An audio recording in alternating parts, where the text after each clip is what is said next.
Assalamualaikum.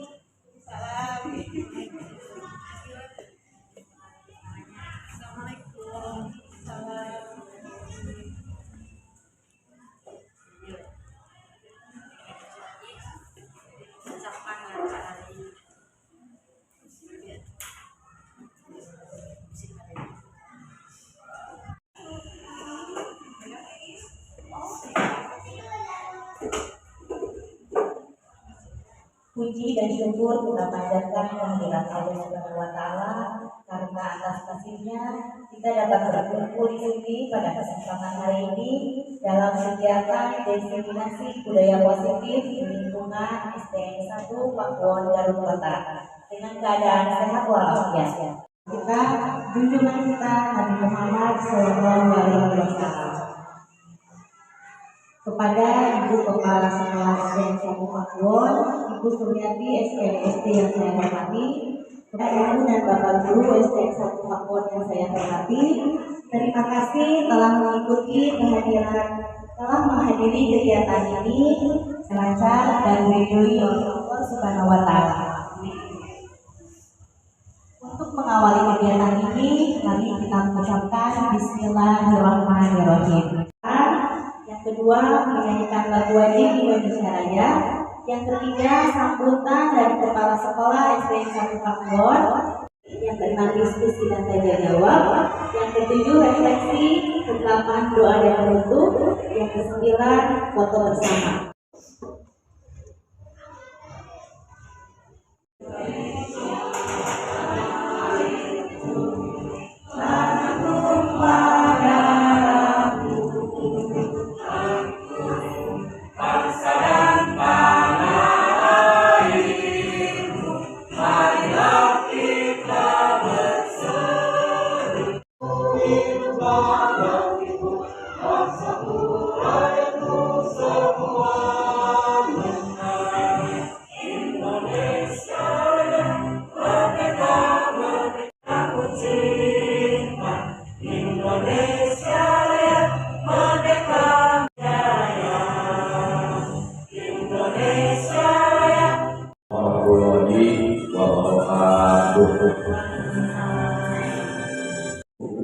Saya mewakili sekolah pada hari ini. Terima kasih tentunya yang mendukung kegiatan saat ini mengenal.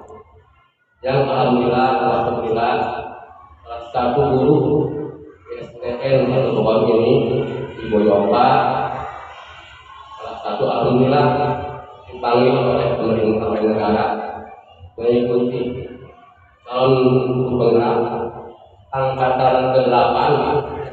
Alhamdulillah orang mewakili dari SDN 1 Pakuwon. Untuk itu mudah-mudahan di Boyolali dari awal sampai akhir mengikuti acara program penggerak ini ada dalam kelancaran, diberi kemudahan, diberi solusi oleh Allah Subhanahu.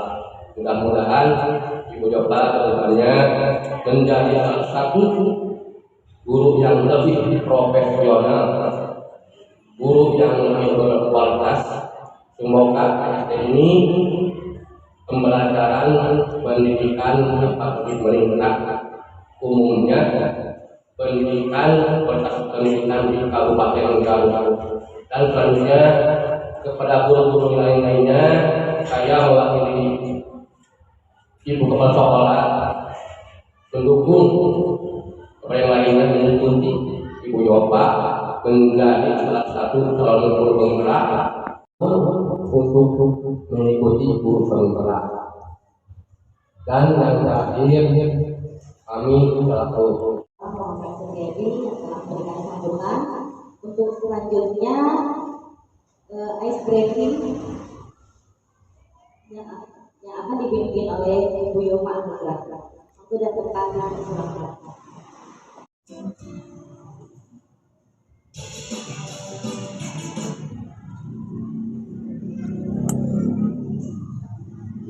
Baik, baik, Bapak sudah siap? Siap. Ya, siap. Ikut ya semuanya.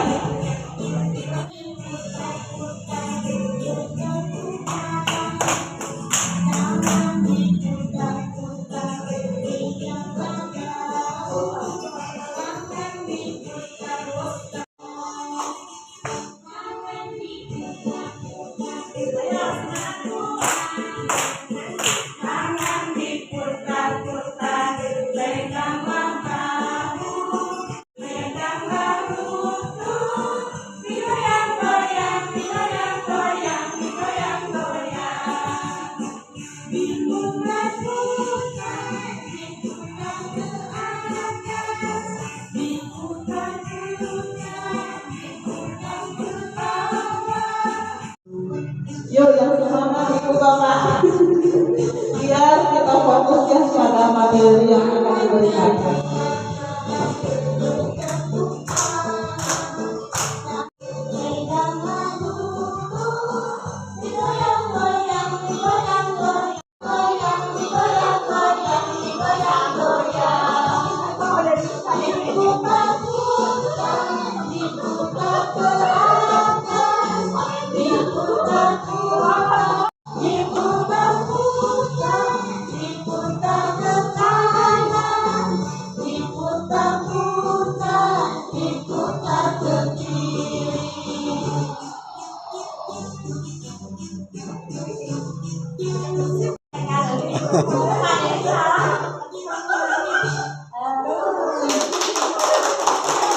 Terima kasih Ibu Bapak semuanya. Materi dari budaya positif yang bisa diterapkan oleh kita semua sebagai guru, sebagai pengajar ya. Kasihkan konsep-konsep isi dalam modul budaya positif. Oke, sebelum materi dimulai, izinkan saya untuk memperkenalkan fasilitator dan pengajar praktik saya. Oke. Selaku calon guru penggerak angkatan 8 dari Kabupaten Garut. Kebetulan saya sama-sama bertugas dengan Ibu Bapak semua di PSDN 1 Papua. Perkenalkan, fasilitator saya yang selalu mendampingi saya dalam pembelajaran pendidikan calon penggerak. Beliau senantiasa yang memberikan motivasi, semangat.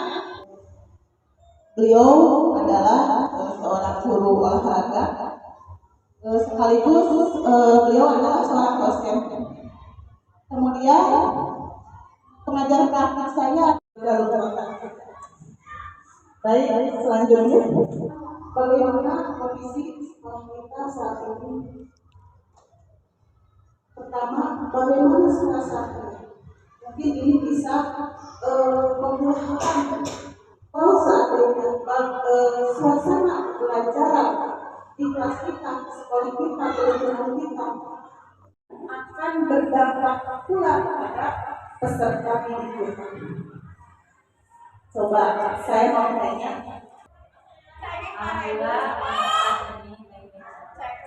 Alhamdulillah ya. Berarti suasana sekolah kita itu masih baik-baik saja, dalam artian kita masih memiliki nilai-nilai positif di sekolah kita. Kemudian bagaimana murid saling berinteraksi? Mungkin Bapak Ibu di sekolah, di kelas seringkali mengalami permasalahan tentang interaksi murid-murid kita di kelas. Barangkali ada murid kita yang memang tidak bisa berinteraksi di kelasnya atau tidak bisa bersosialisasi di kelasnya. Gimana Bu? Kalau misalkan ibu di kelas mempunyai siswa yang tidak bisa berinteraksi, bagaimana pendapat Ibu? Jadi siswa itu harus dibagaimana? Mungkin pendapat saya, siswa tersebut diberi pendekatan sama gurunya, kemudian dicari apa yang menyebabkan siswa tersebut tidak mau berinteraksi atau jarang berinteraksi ketika di sekolah. Mungkin dicari dulu latar belakangnya. Baik, terima kasih kepada Bu Cucu ya. Sama. Ya, baik. Kasih dari jawaban Bu Cucu tadi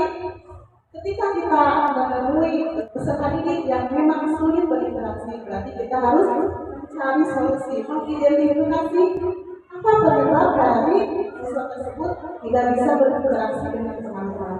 Mungkin itu ya. Nah, itu kan sebagai PR buat kita selaku guru, tidak ibu bapak. Jadi kita tugasnya harus bisa anak didik kita itu berinteraksi, bersosialisasi dengan teman-teman, dengan guru, dan dengan warga sekolah. Kemudian bagaimana guru saling bersapa? Mungkin ada yang bisa mengeluarkan pendapatnya.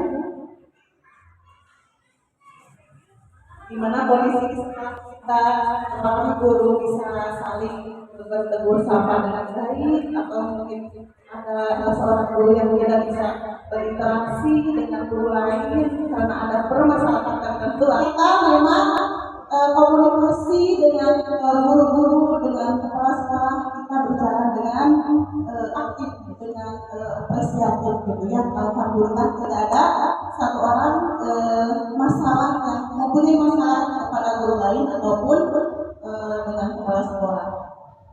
Kemudian bagaimana guru menyapa murid? Ya, nah ini biasa terjadi di kelas ya.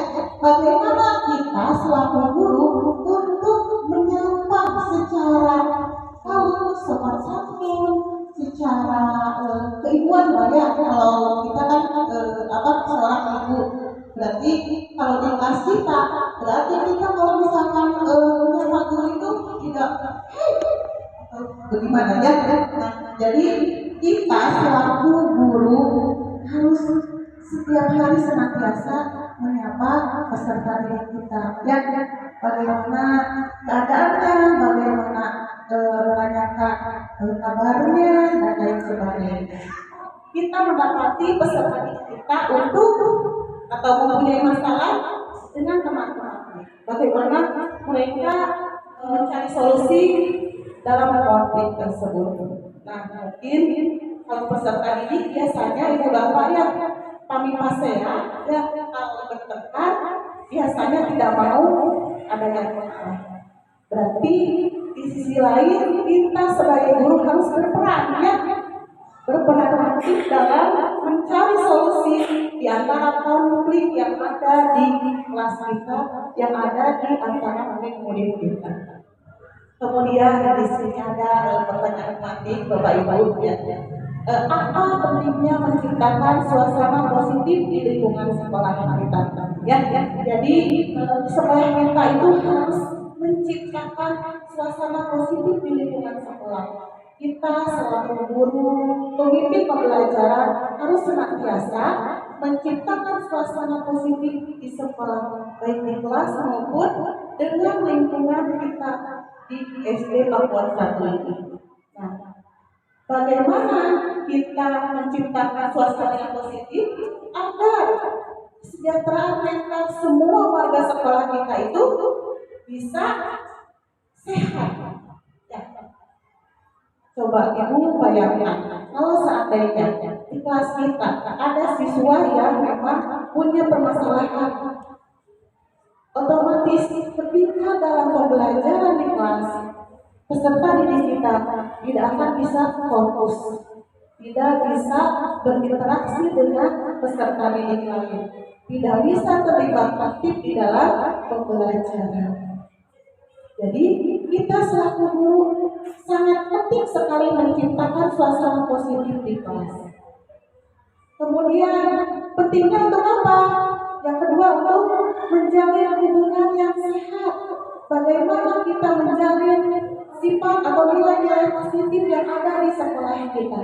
Kita harus menjaga hubungan baik dengan teman-teman guru yang lain, dengan kepala sekolah, dan dengan peserta didik juga. Ya, karena semua ini bisa berpengaruh kepada proses pembelajaran. Kemudian pentingnya menciptakan suasana positif juga bisa meningkatkan produktivitas dan kreativitas. Tentunya produktivitas dan kreativitas peserta didik kita. Tentunya kreativitas kita juga selaku guru di sekolah ini. bagaimana kita menciptakan produk-produk hasil pembelajaran dengan nyata, dengan kreatif, dengan inovatif. Kemudian bagaimana kita meningkatkan kolaborasi. Jadi dalam menciptakan suasana positif, kita bisa meningkatkan kolaborasi dengan teman-teman sesama guru. Kita bisa saling sharing untuk memberikan inovasi-inovasi pembelajaran kepada peserta didik kita. Kita bisa berkolaborasi dengan peserta didik untuk mereka bisa aktif dalam pembelajaran. Kemudian pentingnya menciptakan suasana positif juga dapat meningkatkan kesehatan fisik, dalam artian ketika peserta didik kita mentalnya sehat, otomatis kesehatannya juga secara fisik akan lebih sehat, lebih segar. Berbeda ketika peserta didik kita mempunyai permasalahan dalam mentalnya, artinya ada permasalahan di rumah, di sekolah dengan teman-temannya. Ini akan berakibat kepada kesehatan fisik mereka. Jadi ini penting juga bagi kita untuk menciptakan budaya positif. Kemudian resolusi konflik yang lebih baik. Bagaimana kita melahirkan solusi-solusi dari konflik yang terjadi di sekolah kita. Ketika peserta didik kita ada permasalahan, ada konflik dengan teman-temannya, kita harus melahirkan solusi-solusi yang terbaik yang tidak merusak salah satu mental peserta didik. Jadi kita selaku guru harus bijaksana, tidak berat sebelah ketika mendapati mereka mempunyai masalah. Baik. Kemudian selanjutnya, apakah hubungan antara menciptakan suasana yang positif dengan proses pembelajaran yang berpihak kepada murid? Nah, sebetulnya tugas kita ya Bapak Ibu, tugas kita itu adalah mendukung proses pembelajaran dengan baik. Jadi bukan peran kita sebagai apa? Sebagai pengajar aja, ya. Jadi selain kita mengajar itu, kita harus sama-sama nantinya menghasilkan motivasi kepada para peserta didik kita. Bagaimana kita selaku guru untuk mendorong mereka supaya mereka belajar lebih aktif lagi dalam pembelajaran.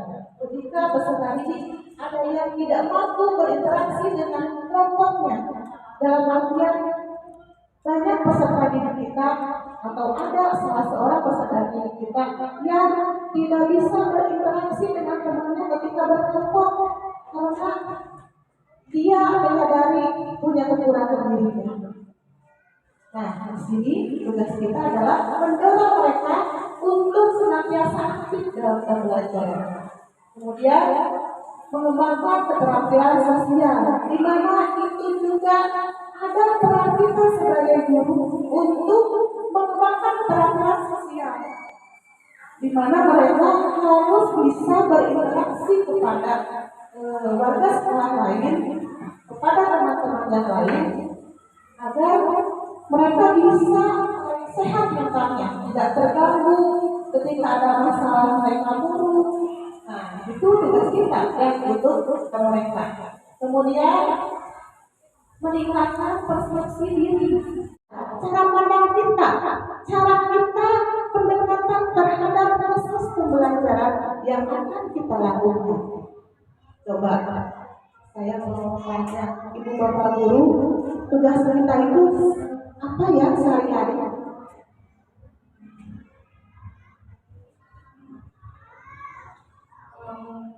Tugas kita sebagai guru mengajar, membimbing anak, menjadi manusia yang berkompetensi, berakhlak mulia. Terima kasih ya. Jadi tugas kita itu ibarat kita sebagai seorang petani, Ibu Bapak. Bagaimana cara menyemai padi, menanam padi? Nah, bagaimana cara merawatnya supaya padi itu tumbuh dengan baik, supaya tidak ada parasit-parasit yang mengganggu. Bagaimana supaya subur dengan diberi air atau pupuk. Sama juga seperti kita Ibu Bapak ya.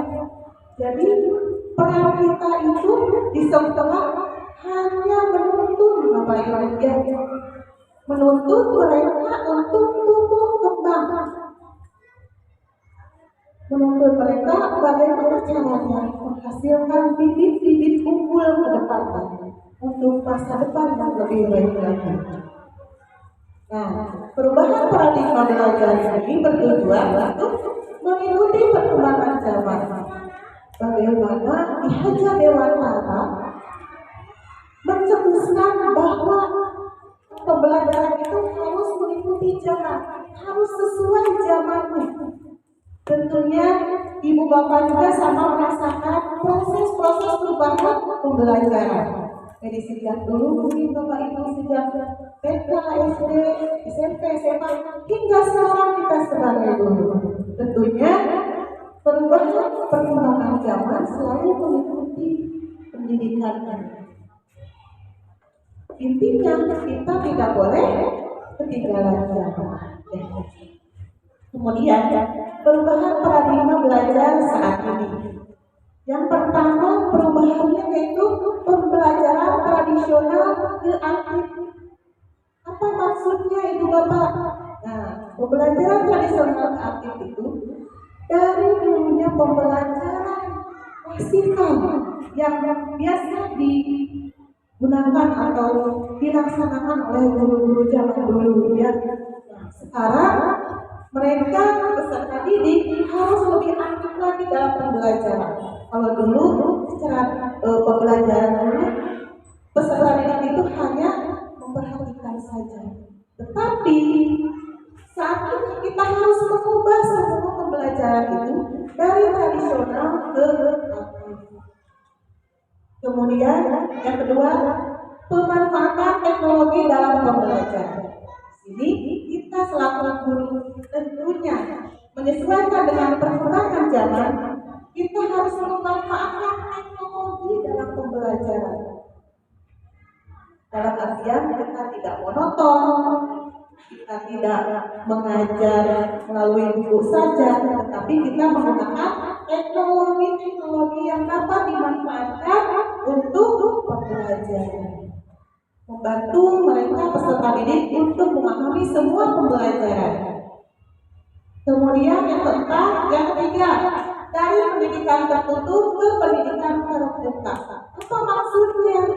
Dari pendidikan tertutup ke pendidikan terbuka, artinya kita harus mempunyai pemikiran yang lebih luas lagi terhadap materi-materi yang akan dipelajari peserta didik. Bukan hanya saja melihat dari buku, membaca dari buku, akan tetapi pendidikan saat ini harus mencari bahan bacaan literasi dari digital, dari artikel, dan lain sebagainya.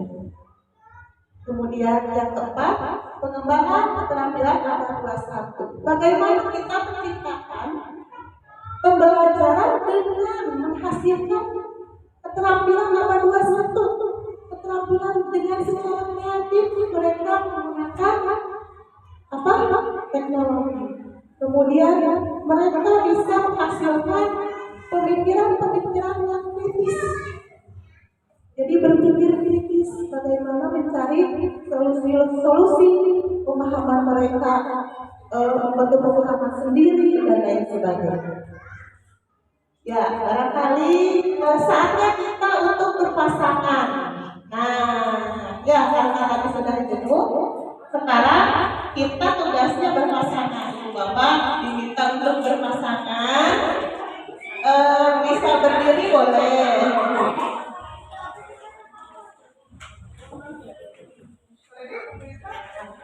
Pak Dedi boleh? Boleh. Semuanya kita.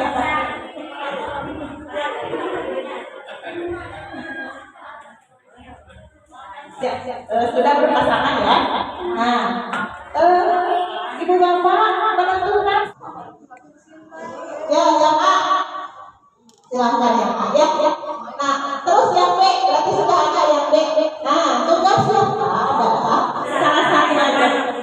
Ya, salah satu kepala tangan, kemudian bayangkan yang sangat penting yang harus dijaga oleh kita.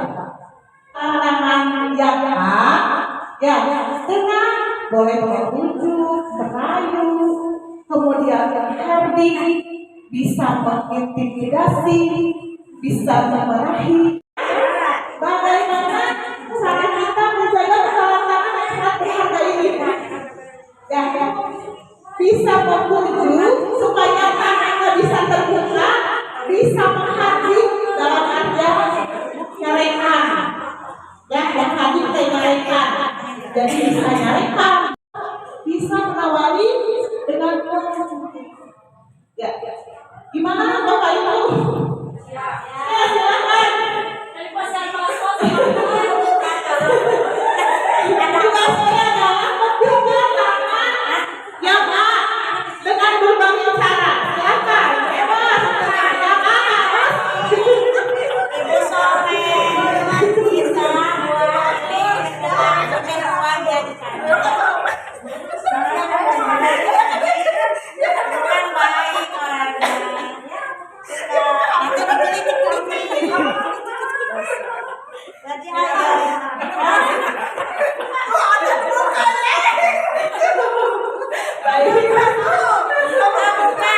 ada yang masih bertahan. Terbuka. Jadi yang dua pasangan sudah terlena dengan buaya menemukan rayuan. Si beda. Ibu bapak semuanya. Ya.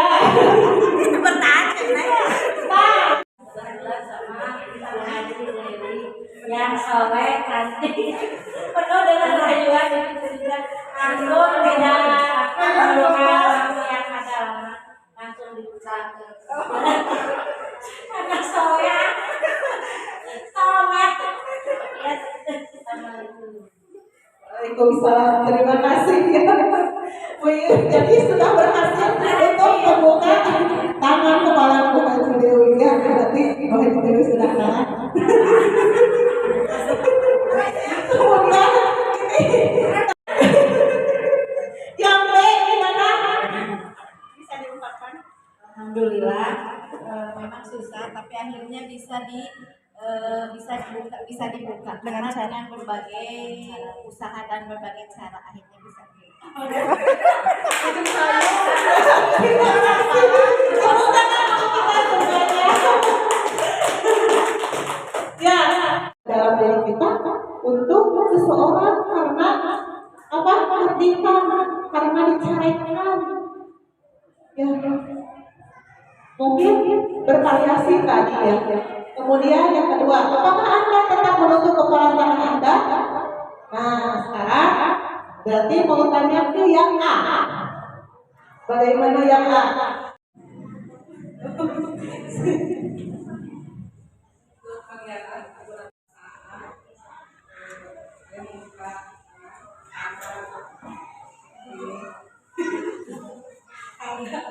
ada proses penyelesaian. Baik, terima kasih Bu Haji. Jadi Bu Haji tidak bisa mempertahankan hal yang penting dalam dirinya karena orang bujukannya udah terlalu baik. Tanpa tangan. Silakan bisa mengutarakan kenapa bisa begitu. Saya teguh pada prinsip keras kepala dan tidak terbujuk oleh rayuan muka. Kalau saya sudah buang-buang jadi manis. Jadi tadi saya tidak mudah tergiur oleh janji manis. Tidak bisa disogok. Ya, jadi masih bisa mempertahankan prinsipnya. Jadi karena mungkin karakter saya pribadi seperti yang tadi ketika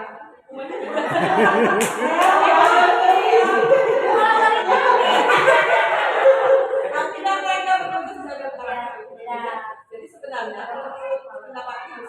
penjelasan tadi, yang memegang kendali sebenarnya adalah diri kita sendiri. Betul Ya, sekali.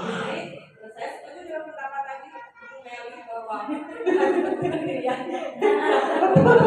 oleh apapunnya gitu. Memang diri kita sendiri yang mengontrol.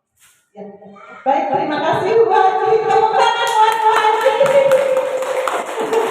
Jadi betul sekali yang Bu Haji utarakan tadi. Yang bisa mengontrol sesuatu itu adalah diri kita sendiri. Kalau kita misalkan tidak terwujud oleh rayuan global ya, jadi kita pageh. Nah, kita tetap yang kontrol. Bagaimana ya? Berarti kita yang melakukan kontrol terhadap diri kita sendiri. Begitupun kita sebagai guru itu Bapak. Ya. Jadi posisi kita itu sebagai kontrol bagi diri kita sendiri. Kita harus tahu mana yang benar dan mana yang salah, berarti ya kalau begitu. Nah, kembali ke materi yaitu teori kontrol dari Dr. William Glasser. Nah, di sini Dr. William Glasser itu menegaskan ya dari miskonsepsi tentang kontrol. Yang pertama yaitu ilusi guru mengontrol murid. Nah, di sini maksudnya bagaimana seorang guru itu yang menganggap dirinya bisa mengontrol muridnya. Jadi kita beranggapan bahwa murid itu bisa dikontrol oleh kita. Betul tidak Bapak Ibu? Kadang kita ya beranggapan murid bisa dikontrol sama kita, tapi pada akhirnya kadang kembali lagi ke murid itu sendiri. Terima kasih Bu Juju. Nah, sebetulnya ya itu adalah miskonsepsi ya dari praktik tadi yang sudah kita terapkan ya, yang kita sudah praktekkan bahwa sebetulnya guru itu tidak bisa mengontrol murid, tidak bisa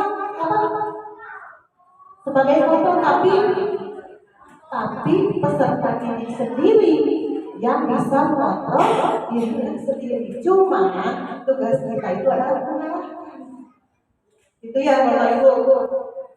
Kemudian yang kedua, ilusi bahwa semua penguatan positif efektif dan bermanfaat. Maksudnya apa? Ini maksudnya semua penguatan positif dirayu peserta didik, dibujuk ketika untuk melakukan atau melaksanakan pembelajaran di kelas. Nah, ini dianggap baik dan dianggap bermanfaat ketika kita seorang guru membujuk peserta didik yang susah, yang mengalami kesulitan, yang mempunyai permasalahan. Kemudian yang ketiga, ilusi bahwa kritik dan membuat orang merasa bersalah dapat menguatkan karakter. Kira-kira betul atau salah Bapak Ibu? Ilusi bayangan bahwa kritik ketika kita seorang guru mengkritik dan membuat anak merasa bersalah dapat menguatkan karakter. Kira-kira betul salah? Setuju tidak? Tidak setuju ya? Baik. Ya, ketika kita mengkritik, hei, kamu salah, bukan gitu. Mengerjakan soal itu bukan gitu, salah. Kira-kira perasaan mereka akan berbeda. Betul sekali. Mematahkan semangat mereka. Nah, jadi motivasinya bisa down, bisa menurun. Ya, berarti ini salah. Nah, diluruskan oleh Dr. William Glasser bahwa membuat orang merasa bersalah itu tidak menguatkan karakter. Tapi apa yang sebetulnya bisa menguatkan karakter peserta didik kita supaya mereka lebih baik, supaya mereka lebih bermanfaat untuk dirinya sendiri? Nah, cara apa? Coba kira-kira. Kalau kelas 1 ya, ini harus mengenal dia, harus dibimbing sama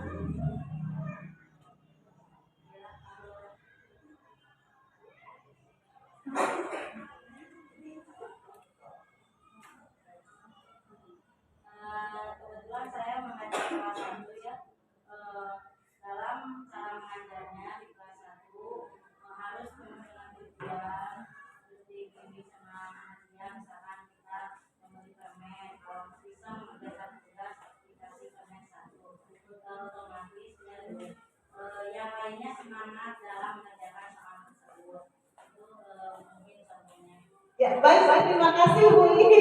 Tepuk tangan buat Bu Ili. Ya, betul sekali ya. Berarti kita sudah mengetahui ya selaku guru bagaimana cara meningkatkan peserta didik. Ya, berarti kita harus membujuk, merayu mereka supaya mau berkembang, supaya mereka mau aktif dalam pembelajaran. Kemudian diuji bahwa orang dewasa memiliki hak untuk memaksa. Kira-kira betul tidak? Orang dewasa bisa memaksa anak kecil. Betul tidak kira-kira? Tidak ya. Nah, ini adalah miskonsepsi tentang teori kontrol. Jadi yang bagi yang kecil itu adalah bagaimana menguatkan mereka secara positif. Ya, supaya mereka mau dengan bujuk rayu kita. Ya, next. Pertanyaan selanjutnya, apakah hukuman dapat mendisiplinkan anak? Kira-kira bagaimana Ibu Bapak? Tidak ya? Tidak. Kemudian yang kedua, apakah memberi hukuman dengan hal positif akan meningkatkan disiplin anak? Betul? Setuju? Setuju. Apakah memberikan hadiah atau penghargaan dapat meningkatkan motivasi anak? Bisa? Setuju tidak? Setuju. Ya. Jadi sebetulnya dengan hukuman pun kita bisa mendisiplinkan anak. Apa? Hukumannya bagaimana? Ya. Hukuman yang positif, menyuruh mereka bukan berdiri di depan kelas, tetapi mereka mengerjakan soal, disuruh membaca, berhitung dan lain sebagainya. Baik, selanjutnya. Jadi arti disiplin positif itu adalah sebuah pendekatan. Jadi disiplin positif itu adalah pendekatan yang mengedepankan pembelajaran dengan tumbuh kembang peserta didik untuk membangun hubungan yang saling menghormati, mengajarkan tanggung jawab, dan mempromosikan solusi yang konstruktif dalam menangani perilaku dan yang tidak diinginkan. Ya, selanjutnya, kemudian prinsip disiplin positif yang pertama yaitu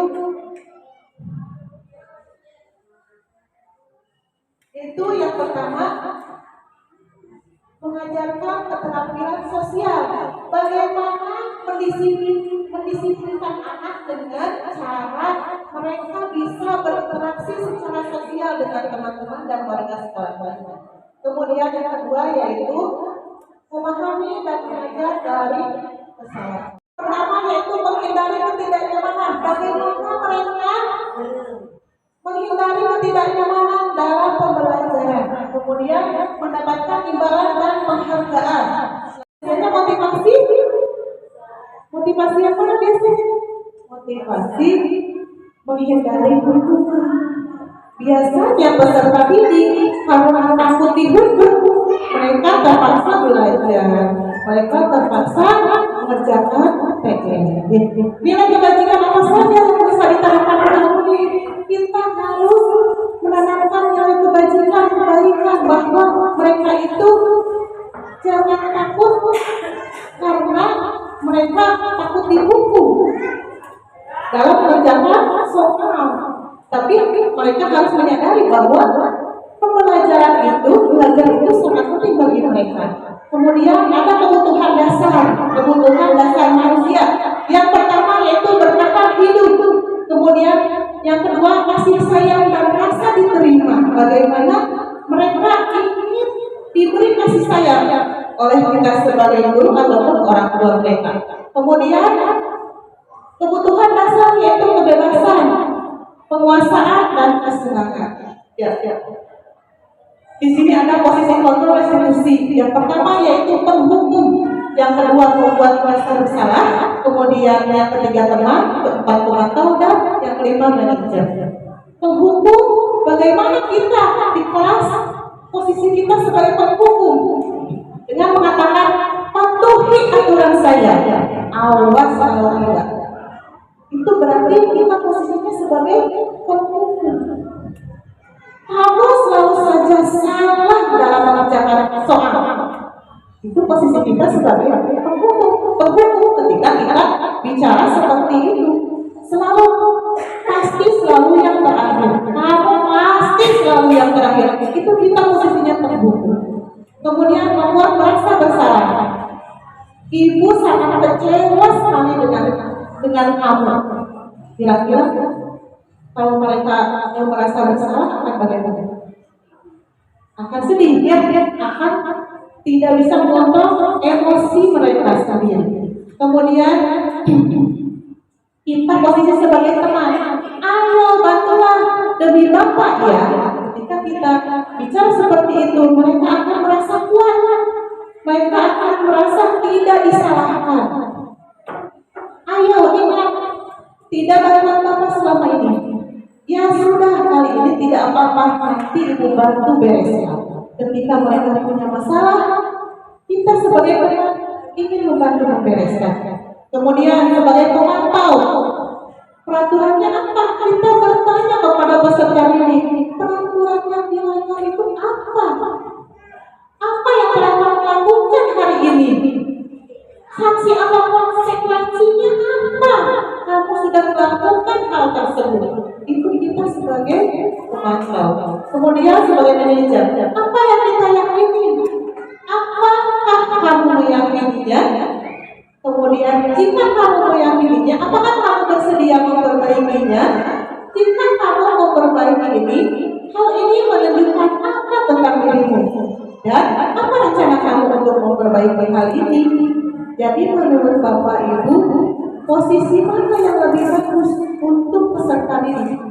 Atau apakah penghukum, manajer, teman, pembuat orang merasa bersalah, pemantau, atau manajer? Kira-kira pemantau. Posisi Ibu Bapak Guru di sebelah posisi yang mana? Mungkin kita bisa belajar dari diri sendiri ya. Yang lebih baik itu kita sebagai penghukum, sebagai pembuat merasa bersalah, sebagai teman, pemantau atau manajer. Ya. Sebagai manajer yang lebih baik yang mengontrol anak didik kita di kelas dengan bahasa-bahasa yang jadi tidak menjas anak salah. Kemudian keyakinan kelas. Mengapa keyakinan kelas? Bukan peraturan kelas. Nah, di awal tahun pelajaran baru, biasanya ibu bapak suka membuat keyakinan kelas dengan cara melibatkan peserta didik di dalamnya. Kenapa disebut keyakinan kelas bukan peraturan kelas? Karena keyakinan kelas itu bersifat abstrak. Kemudian pernyataan universal dibuat dalam bentuk kalimat positif. Jadi ketika membuat keyakinan kelas tidak boleh ada kata-kata dilarang membuat sampah. Tapi apa? Sebaiknya dengan kata-kata positif. Buanglah sampah. Nah, jadi cara membuat keyakinan kelas seperti itu Ibu Bapak ya. Next. Menurut Bapak Ibu, mana yang termasuk keyakinan kelas? Yang pertama, jangan berlari di kelas atau saling menghargai dan menghormati. Iya, berarti Ibu Bapak sudah memahami keyakinan kelas ya. Jadi sebelum pembelajaran dimulai, kita alangkah lebih baiknya membuat keyakinan kelas dulu dengan peserta didik. Mereka harus mengungkapkan keinginan-keinginan mereka di kelas. Contoh keyakinan kelas selalu bersikap positif, senantiasa menjadi diri sendiri dengan terbaik, komitmen pada tugas, menghormati semua orang, membantu teman, tertib di kelas, menjaga kebersihan kelas. Nah, kemudian seringkali kita selaku guru menemukan masalah-masalah yang ada di kelas. Betul Bapak Ibu?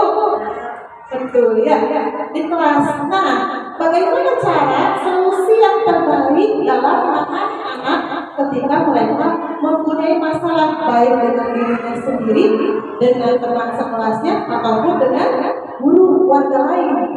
Yang pertama, dengan segitiga restitusi. Yang pertama, kita harus menstabilkan identitas. Artinya, mereka harus ditanyakan, kenapa alasannya begitu, ya. Jadi jangan langsung, kenapa kamu bilang gitu? Kenapa langsung dimarahin? Itu tidak baik. Kemudian validasi tindakan sah. Kita harus memvalidasi kepada peserta didik. Apakah yang telah diperbuat mereka? Jadi mereka tahu kesalahannya. Yang ketiga, menanyakan keyakinan apa yang telah dilanggar oleh mereka. Misalkan mereka berantem dalam pembelajaran, tapi tidak menghormati dalam pembelajaran, keyakinannya sudah dilanggarnya, tidak menghormati yang peserta yang ada di kelas. Kalimat dalam menstabilkan identitas. Yang pertama, berbuat salah itu tidak apa-apa. Kemudian, tidak ada manusia yang sempurna. Jadi kita harus menekankan kepada peserta didik itu tidak boleh langsung menjudge peserta didik bahwa mereka itu salah. Tapi kita harus berusaha membangunkan mental mereka supaya tidak rusak mentalnya dengan cara berbuat salah itu tidak apa-apa. Kita juga pernah melakukan kesalahan.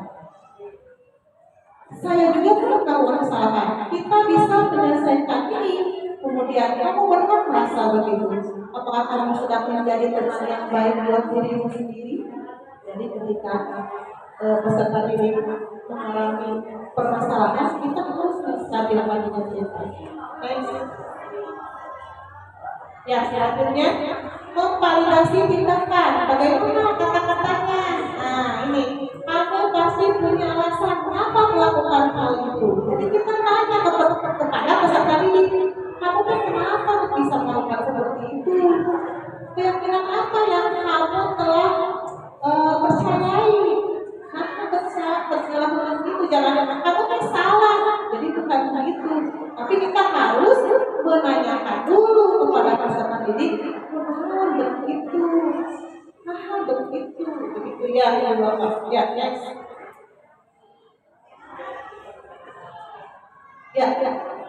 Terakhir menanyakan keyakinan apa yang kita percaya di kelas. Kemudian apa nilai-nilai umum yang telah kita sepakati. Kamu mau jadi orang seperti apa? Apakah mau jadi orang sukses atau bagaimana? Sehingga mereka meyakini bahwa dirinya salah. Baik, mungkin ada pertanyaan sampai sini, Bapak Ibu?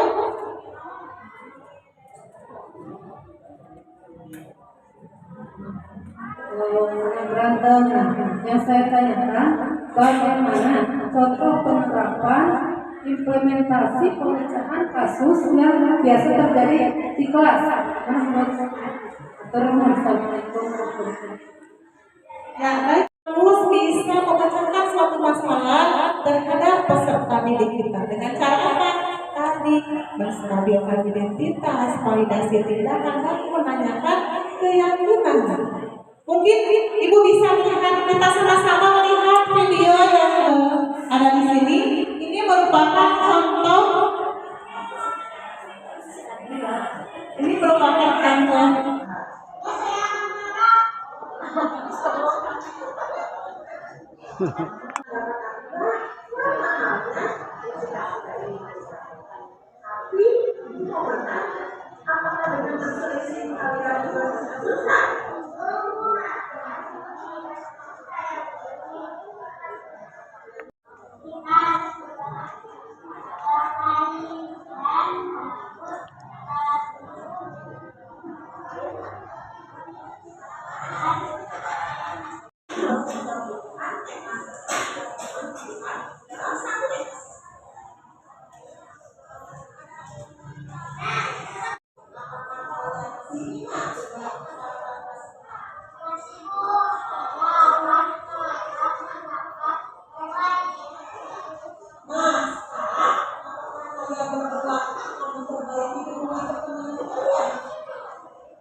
Guru itu harus berperan mencari solusi yang terbaik, tidak merasa dirinya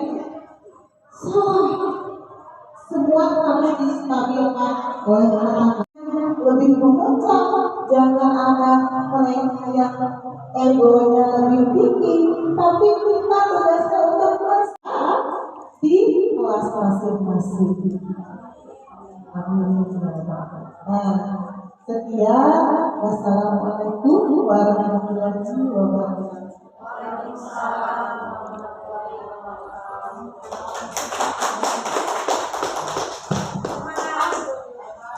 Alhamdulillah, terima kasih kepada narasumber kita Ibu Yova Anturan SPD PDMCE yang telah memaparkan materi yang sangat luar biasa untuk hari ini. Doa dan penutup kita akan berdoa bersama, kemudian selanjutnya foto bersama. Doa oleh Muhammad Sadiati.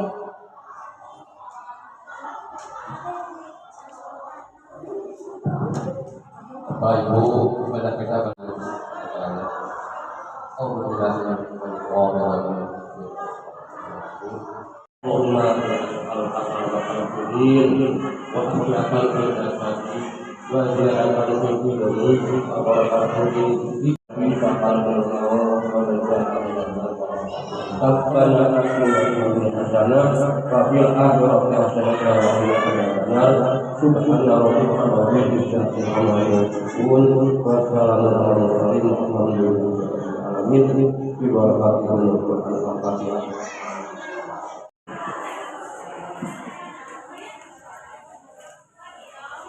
Alhamdulillah, terima kasih kepada Pak Dedi. Semoga doa-doa kita dikabul oleh Allah Subhanahu wa Ta'ala. Alhamdulillah, semua susunan acara telah kita lalui. Alhamdulillahirabbil alamin. Saya Melia Sari SPD mohon pamit. Terima kasih. Assalamualaikum warahmatullahi wabarakatuh.